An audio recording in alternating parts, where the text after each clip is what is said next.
ကျုံဝိုင်းထဲမှာတတိလက်ခဲရတဲ့ဆန်တို့ပြန်လို့လာတဲ့အခါမှာတော့သူရှုံးနေခဲ့ပြီဆိုတာသဘောပေါက်လိုက်ပေမဲ့ဘယ်လိုပုံစံမျိုးနဲ့ရှုံးခဲ့တာလဲဆိုတာသိချင်နေပါရင်အဲအချိန်ဝမ်းနဲ့နေတဲ့ကလေးတွေအခန်းထဲကိုဝင်လာတဲ့အခါဆန်တို့ကသူ့မှာရှိသမျှပတ်စံတွေဂိမ်းဆက်ဝယ်ဖို့ပေးလိုက်ပါရင်ဒီလောက်လေးနဲ့တယောက်စပဲဝယ်လို့ရမှာဆိုပေမဲ့ကလေးတွေကတော့သူတို့တွေအကုန်လုံးအတွက်ဝယ်ပေးရမယ်လို့ပြောပါတယ်ဒီတစ်ချိန်မှာဆန်တို့ရှုံးနေခဲ့တာကြောင့်ဂတိမတီနိုင်ခဲ့ပေမဲ့ကလေးတွေကတော့သူတို့ရဲ့ရော်ကီကြီးချန်ပီယံဖြစ်လာပြီးဂိမ်းသက်ဝယ်ပေးမဲ့အချိန်ကိုစောင့်နေမယ်လို့ပြောရင်ငုံနေကြပါတယ်ဆန်တို့ကသူရှုံးခဲ့တာတောင်ကလေးတွေကသူ့ကိုရော်ကီဆိုပြီးခေါ်နေကြသေးတာကြောင့်သူ့ကိုဂုံမငယ်စေမဲ့အရှုံးမျိုးနဲ့ရှုံးခဲ့တယ်ဆိုတာသဘောပေါက်လိုက်ပါတယ်နီးပြကလည်းမင်းဟာဒီလိုတိုက်ပွဲမျိုးကိုတိုက်ခဲ့တာပါဆိုပြီးတက်တဲ့ထိုးပေးလိုက်တော့ဆန်တို့တယောက်ရှုံးမိမယ်လဲပြုံးနိုင်သွားပါတယ်အခုဆိုရင်အီဘိုကတနိုင်ငံလုံးရဲ့ရူကီချန်ပီယံဖြစ်လာခဲ့ပြီး ranking တစ်ခုရလာတော့မှဖြစ်လို့သတင်းထောက်တွေကအင်တာဗျူးရှင်နေကြပါတယ်။အီဘိုကတော့မေကုန်းတွေကိုမဖြစ်တတ်ပဲဖြစ်နေပြီးနီးပြကသတင်းထောက်တွေကိုမောက်ထုတ်ပေးပါတယ်။ဆန်တို့အခြေအနေကိုသိချင်တာကြောင့်မေကြီးရဲ့အခါဆန်တို့ကဒီနေ့တော့သူရှုံးခဲ့ပြီဆိုပြီးမှတ်ချက်ပေးခဲ့ကြောင်းသတင်းထောက်တယောက်ကပြောပြပါတယ်။ဆန်တို့ပြန်တတိရလာပြီဆိုတာသိလိုက်ရတော့အီဘိုဝမ်းသာသွားသလိုဆန်တို့ရဲ့မှတ်ချက်ကြောင့်အနိုင်ရခဲ့တဲ့ဟာအစစ်အမှန်ဆိုပြီးအီဘိုခံစားလိုက်ရပါတယ်။အောင်ပွဲခံကြတဲ့အချိန်မှာတော့တာခါမူရာကအောင်ပွဲခံတာကိုဗန်းပြပြီးစမဂလာလေးတွေနဲ့ပျော်ပါခြင်းပင်မဲ့အီဘိုရဲ့တန်ရာတွေကြောင့်အရေးအကဲကြည့်နေရပါတယ်။နီးပြကြီးကလည်းသူ့တပည့်ရဲ့အကြံစီတွေကိုရိမ့်မိနေပြီးတာခါမူရာကတော့ဘဲမှမသွားရမယ့်အတူတူအနားမှာရှိနေတဲ့ဒေါက်တာကိုပဲဖွင့်ကြောင်းပါတယ်။အဲအချိန်နီးပြရဲ့ဘောင်းမီစစ်ပွင့်နေတာကိုတွေ့လိုက်ရပြီးမကြီးမငဲ့နဲ့ဒေါက်တာမာလေးကိုမြှူဆွနေတာဆိုပြီးတာခါမူရာကဆွဆွဲပါတယ်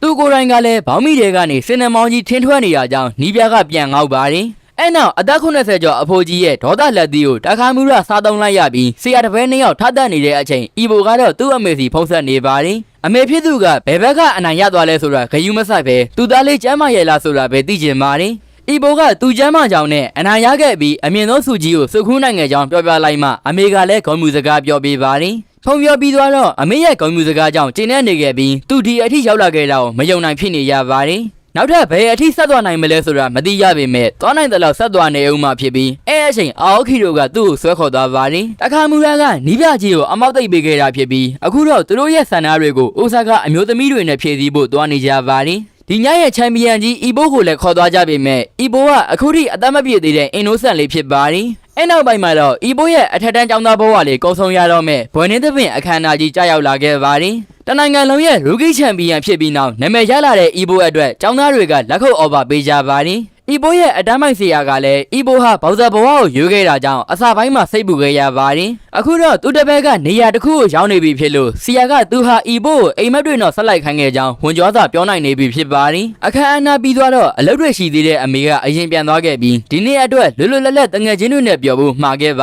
တယ်ဦးမဲသာဝါကအီဘိုနဲ့အတူဖန်တွေကဓာတ်ပုံရိုက်ရှင်နေကြောင်းလာပြောခဲ့ပြီးအီဘိုရဲ့ဖန်တွေကတော့ကျောင်းလူမိုက်ကြီးတွေပဲဖြစ်ပါတယ်ကျောင်းလူမကြီးတွေနဲ့ဓာတ်ပုံရိုက်ပြီးသွားတော့နောက်ထပ်ကျောင်းသားတွေကလည်းချန်ပီယံကြီးနဲ့အမတ်တရဓာတ်ပုံရိုက်ချင်နေကြပါတယ်။အီဘိုကလည်းအစာပိုင်းမှာပို့စမပေးတတ်ပေမဲ့ဓာတ်ပုံတွေအတူရိုက်ပြီးနောက်မှာတော့ဖိုက်တာဆန်ဆန်ပို့တွေပေးလာခဲ့ပါတယ်။ဦးမဲသာဝါတို့ကဓာတ်ပုံတွေတိုင်ခံရိုက်ပေးနေကြတာဖြစ်ပြီးဖလင်ကောင်ကနီးမှာသူတို့လည်းအီဘိုနဲ့အတူဝင်ရိုက်ပါတယ်။အတန်းမိုင်ဆရာကလည်းအီဘိုနဲ့အတူဓာတ်ပုံရိုက်ချင်ပေမဲ့ကင်မရာကင်ပေးမဲ့သူမရှိရကြောင်းအနစ်နာခံပြီးဦးမဲသာဝါတို့ကိုပဲရိုက်ပေးလိုက်ရပါတယ်။ဦးမဲသာဝါနဲ့အီဘိုတို့အိမ်အတူပြန်ကြတဲ့အခါအီဘိုကိုအနိုင်ကျင်းနေကြနေရလေးကိုမြင်လိုက်ရတော့ဦးမဲသာဝါကသူ့ရဲ့မကောင်းတဲ့လုပ်ရက်တွေအတွက်နောင်နာရမိနေပါတယ်။ကျောင်းသားဘဝလည်းပြီးဆုံးသွားပြီဆိုတော့လူငယ်တွေရဲ့ထုံးစံအတိုင်းမလုပ်ချင်ပေမဲ့လည်းအလုပ်ခွင့်ဝင်ရတော့မှာဖြစ်ပါတယ်။အီဘိုကတော့သူနဲ့သက်ဆိုင်တဲ့အရာကိုကြောင်မပြီးခင်ရှာတွေ့ခဲ့လို့သူလုပ်ချင်တဲ့အလုပ်ကိုဆက်လက်လုပ်ဆောင်သွားရမှာပါ။ဦးမဲသာဝါကအီဘိုအပေါ်ကျူးလွန်ခဲ့မိတဲ့သူ့ရဲ့အမားတွေအတွက်တောင်းပန်ခြင်းပေမဲ့လည်းအောင်မကျိုးခြင်းနဲ့စိတ်ဓာတ်နဲ့မာနတွေကတားဆီးနေပြန်ပါတယ်။အဲ့ဒါကြောင့်အီဘိုကိုအမြဲတမ်းအားပေးနေမှာဖြစ်လို့ဘသူ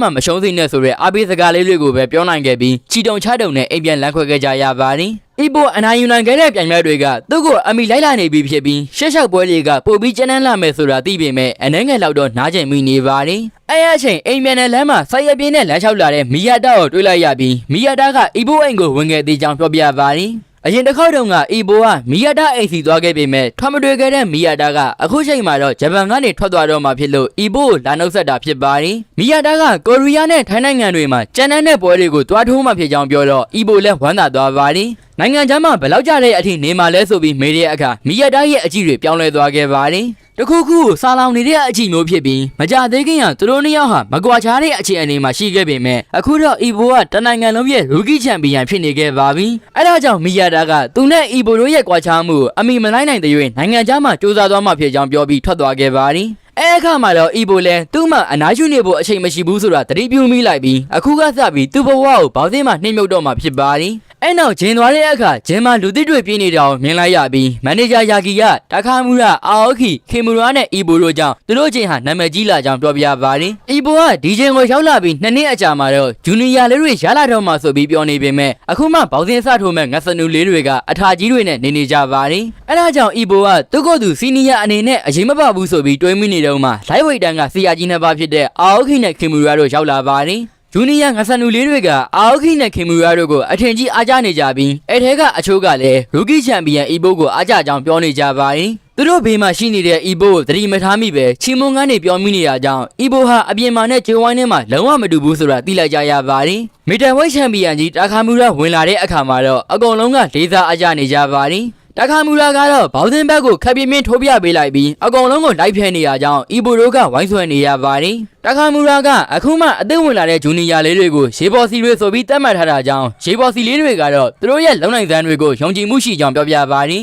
အဲ့ဒါကြောင့်တာခါမူရာကစမ်းသပ်မှုလုပ်မဲ့ဆိုပြီးသူပုံမှန်ပြေးနေကြအတိုင်းဂျူနီယာတွေအနောက်ကလိုက်ပြေးရမယ်ဆိုပြီးခေါ်သွားခဲ့ပါတယ်ငါဆန်လူလေးတွေအကုန်လုံးအစမှတင်ပညာပေးခံရတော့မှဖြစ်ပြီးတကယ်လှုပ်ရှင်တဲ့ရှိတဲ့လူတွေပဲကြံခဲ့မှဖြစ်ကအရှုံးသမားတွေထပ်သွားရတော့မှဖြစ်လို့နီးပြကလွတ်ထားပေးလိုက်ပါတယ်အေးဖို့အနောက်ကနေလာကြည့်တဲ့အခါအရှုံးသမားတွေမြေပြင်မှာလဲနေကြတာကိုတွေ့ခဲ့ရပြီးကောင်လေးတစ်ယောက်ကလည်းနှစ်ချေတွဲလောင်းနဲ့အသက်တောင်မနှဲရှူနေရပါတယ်ဒါပေမဲ့အရှိကိုဆက်ပြေဖို့လုပ်နေရကြောင်းအီဘိုကမဟုတ်လေဝင်ခွင့်ရမှဖြစ်လို့စိတ်မပူဖို့ပြောပြပါတယ်အသက်ပြင်းပြင်းရှူခမ်းလိုက်ပြီးနောက်ရှေ့ကိုဆက်ထွက်လာခဲ့ပြီးအားလုံးတွေကမှတယောက်တည်းပဲပန်းဝင်နိုင်ခဲ့တာကိုတွေ့လိုက်ရပါတယ်အဲ့ဒီတယောက်ကလည်းမနှက်ဖြန်ပြန်လာပါမယ်ဆိုပြီးပြန်သွားတာကြောင့်ပြန်လာမှမဟုတ်တော့ဘူးဆိုတာအာအိုခီတို့သဘောပေါက်လိုက်ပါတယ်အဲ့အချိန်အဝေးကြီးကနေလူတယောက်ပြေးလာနေတာကိုတွေ့လိုက်ရပြီးတခါမူရာတို့ကဒီဂျူနီယာလေးကိုတောင်းယူထရိန်ပေးဖို့လူရက်နေကြပါတယ်ဒါပေမဲ့ပြေးလာနေတဲ့လူကိုတေချာမြင်လိုက်ရတဲ့အခါမှာတော့လူနာရုပ်ပေါက်နေတဲ့သူ့ကိုတောင်းအောင်မယူချင်ကြတော့ပါဘူးအဲ့ဒါကြောင့်အီဘိုဘက်လှည့်လာခဲ့ပြီးအီဘိုရဲ့ဂျူနီယာလေးကပထမနေ့မှာတင်သူ့ရဲ့ပေါ်လက်ကီးရည်တွေပြန်ပေးခဲ့ပါတယ်ဂျူနီယာလေးရဲ့နာမည်ကယာမာဒနာအိုမီချီဖြစ်ပြီးသူ့ရဲ့အရန်နဲ့ဆိုရင်ဝေတာဝိတန်လောက်အထိပဲရောက်နိုင်မှာဖြစ်ကြောင်းခီမူရာကပြောပါတယ်နာအိုမီချီရေချိုးနေတဲ့အချိန်သူ့ဝေစာတွေကနေတစုံတစ်ခုထွက်ကြလာလို့ဖွင့်ကြည့်လိုက်တော့အီဘိုရဲ့ဓာတ်ပုံဖြစ်နေပါတယ်အဲ့ဒါကြောင့်နာအိုမီချီကအီဘိုရဲ့ဖန်ဆိုတာသိလိုက်ရပြီးနောက်တစ်ရက်မှာတော့အီဘိုကတာခါမူရာတို့ရဲ့ပွဲကိုတွားရောက်အားပေးပါတယ်နာအိုမီချီကလည်းအီဘိုနောက်လိုက်လာခဲ့ပြီးအီဘိုကတခါမူရာတို့ကိုအားပေးဖို့ခေါ်သွားပါတယ်ဒါပေမဲ့နာအိုမီချီကအားပေးစကားဟိုတောင်တလုံးချင်းမရဲတရဲပြောနေတာကြောင့်တခါမူရာတို့ဒေါကနေပြီးအီဘိုလည်းနာအိုမီချီကိုခေါ်ထုတ်သွားရပါတယ်အီဘိုကဘောက်ဇာတွေအတွက်ကျိုးဝိုင်းဘက်ကိုတွားရမယ့်လေကယ်တွေကဆက်လှုပ်ရှားဖို့ကောင်းကြောင်းနဲ့၆လမ်းမှရှိနေတဲ့နေရန်တွေပေါ်ကလက်သီးရတွေကိုရှင်းပြပေးနေပါတယ်အဲ့အချိန်သတင်းတောက်ဖူဂျီနဲ့တွေ့ရပြီးအထူးအသက်နဲ့မိတ်ဆက်ပေးမယ်လို့ပြောပေမဲ့မိတ်ဆက်ပေးစရာမလိုပဲအဲ့ဒီအသက်ကိုအီဘိုလည်းသိနေပါတယ်သူကတော့ဖက်သာဝိတ်တန်းချန်ပီယံကြီးဒါတဲပဲဖြစ်ပါတယ်ဒီနေ့အပိုင်းကတော့ဒီလောက်ပါပဲအဆုံးထိကြည့်ရှုပေးကြတဲ့တယောက်ချင်းစီတိုင်းအောင်ကျေးဇူးတင်ပါတယ်နောက်ဗီဒီယိုတွေမှာပြန်တွေ့ကြမယ်ဗျအားလုံးပဲဘိုင်းဘိုင်း